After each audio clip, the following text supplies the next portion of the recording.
Outlook News, a weekly update presented by ilostmyjob.com and CareerCenterToolbox.com, providing information and resources for your job transition. Here's Scott Combs. The economy can be largely blamed for the 2.5 million executives pushed out of the workforce.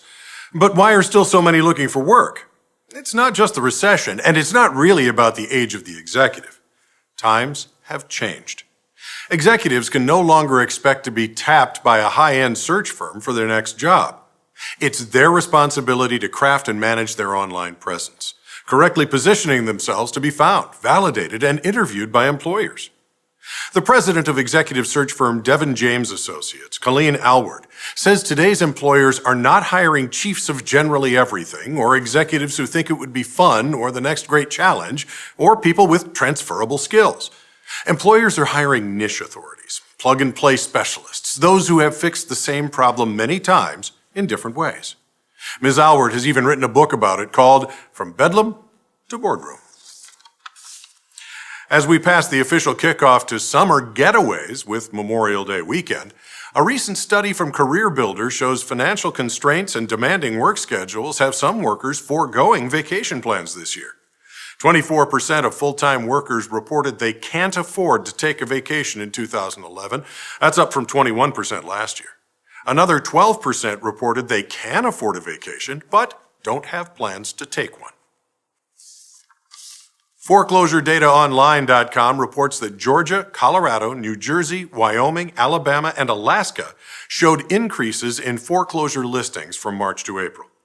Experts suggest that the slight rise in the preceding month has to do with the continuous flow of foreclosures that have been stuck in limbo while courts and lenders wade through the many filings to ensure that all paperwork was correctly and accurately completed. Now, off to the numbers.